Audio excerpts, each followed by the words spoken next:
am Dr. Kay Fontana, life force coach and grief recovery specialist, and I am deeply familiar with the pain of loss, having experienced many throughout my life. At just 9 years old, I lost my brother to cancer and witnessed my parents' immense grief, which was unbearable.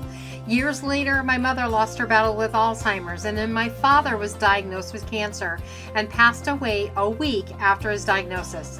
Most recently, in January 2023, I experienced the devastating loss of my husband and soulmate of 40 years due to multiple health issues. In between were countless other losses, including family members, friends, co-workers, beloved pets, and even finances. However, I turned my pain into my purpose and passion to share strategies to help you get through your darkest days and navigate the complexities of grief.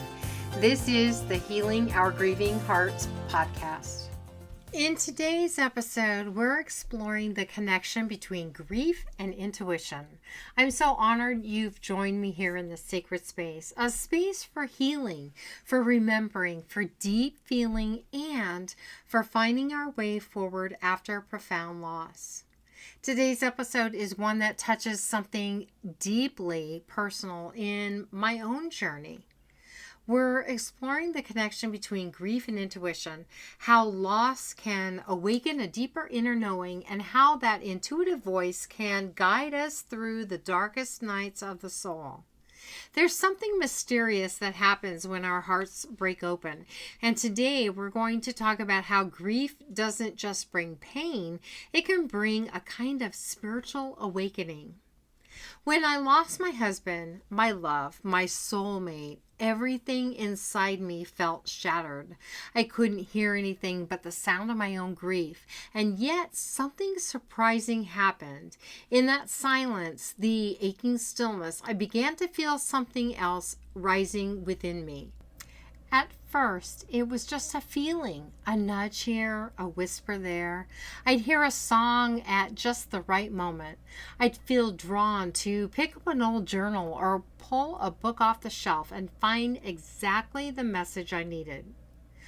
One evening, I found myself speaking to a photo of my husband, reminiscing about our honeymoon, a magical night of skiing while snow fell softly around us.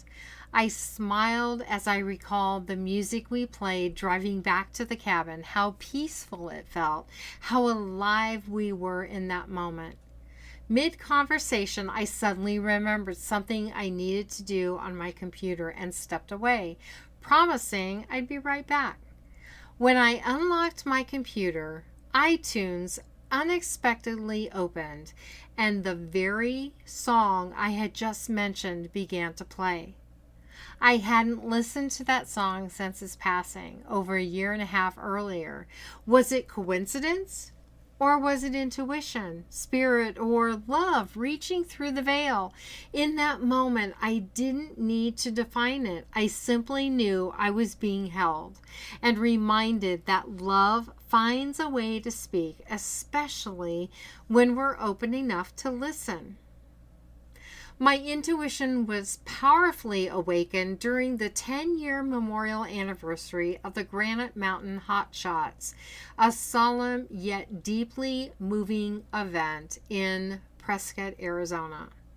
As I listened to the 16-year-old son of one of the fallen firefighters speaking, his words pierced my heart. With wisdom far beyond his years, he shared how even after the unimaginable loss of his father, he chose joy. Something in that moment shifted within me. His courage and clarity stirred a truth I could no longer ignore, that grief, when honored and met with love, can become a catalyst for purpose. I knew then that I was being called back to my path of grief work, to hold space for women who, like me, had lost a spouse or soulmate. His voice lit the flame, spirit confirmed it, and I said yes. That day, I realized I was being called, not just to grieve, but to serve, to heal, to help other women just like me find their way back to the light. And that clarity, it came through the door of loss. In the teaching of religious science and science of mind, we know this truth. There is no place where God is not. That includes our grief. That includes our doubt. That includes our intuition. When we're deep in grief, our usual filters, the noise, the busyness, the distractions, they fall away. What's left is rawness, openness, and it's often in that rawness that we begin to feel the presence of something more. The creative process, the divine intelligence we're all part of, doesn't stop working just because we're hurting. In fact, I believe grief can be one of the most powerful tools. It takes us inward, it softens our hearts, and through that softness, our intuition speaks. Some might call it the voice of spirit. Others might say it's their higher self, their soul, or even the presence of a loved one. However you name it, it's real and it's sacred. Let's take a moment to explore how grief can actually heighten our intuitive awareness. While grief often feels heavy, disorienting, and painful, it also has the power to soften the boundaries between this world and the unseen. In the silence that follows loss, something extraordinary can begin to emerge. You might find yourself suddenly knowing something deep in your bones, even when it doesn't make logical sense. Maybe you feel a strong pull to do something, go somewhere, or call someone, only to discover later that it was exactly what was needed. This knowing isn't random, it's intuition rising from within your open heart. You might also begin to have vivid dreams, sometimes filled with messages, symbols, or even visitations from your loved one. These dreams often feel different, more real, more comforting, as if your soul and theirs are meeting in that sacred space beyond words. In your search for comfort and meaning, you may feel drawn to spiritual practices like meditation, journaling, prayer, or sound healing. These practices don't just calm the mind, they help you connect more deeply to your own inner wisdom and the divine energy that surrounds and supports you. And then there are signs, repeating numbers, feathers, birds, songs, phrases, or other synchronicities that show up with perfect timing. These little winks from the universe remind you, you are not alone. You are loved. You are being guided.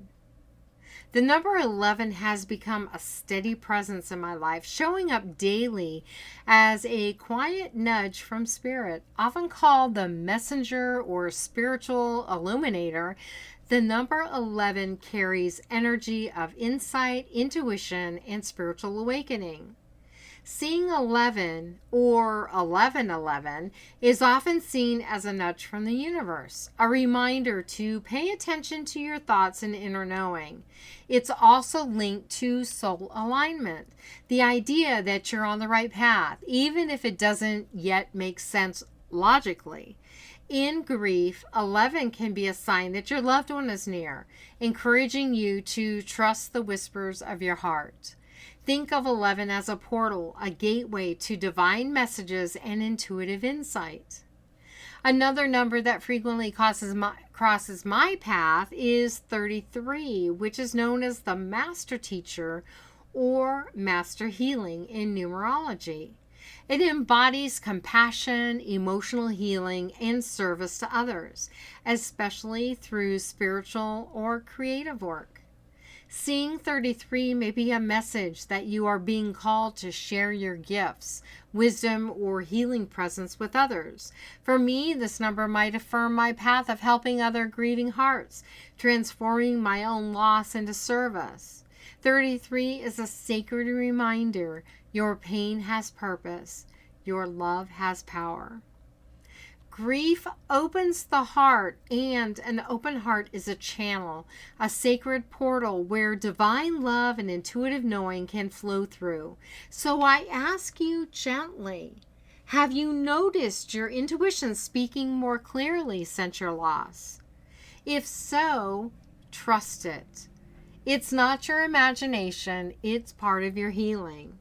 So whether you believe in divine messages or signs from the universe, I invite you now to place one hand on your heart. Take a soft breath in and out. And just be here with me for a moment. Let's take this deeper with a simple intuitive journaling practice. You can pause the episode and write in your journal or just reflect in your heart. Dear grief, what wisdom are you here to reveal to me? Or what does my intuition want me to know about this healing journey? Let whatever wants to come forward arise. There's no right or wrong, just your truth. I want you to remember this.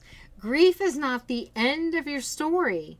And intuition, your soul's compass, it will guide you through. Even when you can't see the path, even when it feels like all is lost, your inner wisdom is still there, whispering, loving, leading. There is no place where spirit is not, and that includes the quiet voice rising from your sadness. You are never alone. The mission of Healing Our Grieving Hearts is to help women who have lost their spouse or soulmate navigate through loss and find purpose through grief recovery, energy healing, and spiritual support. To receive helpful tips on coping with grief and finding happiness for widows, go to purpose.healingourgrievinghearts.com, where you can download both for free. To follow me on Facebook, go to facebook.com/k.fontana. Thank you for listening to this episode of the Healing Our Grieving Hearts podcast.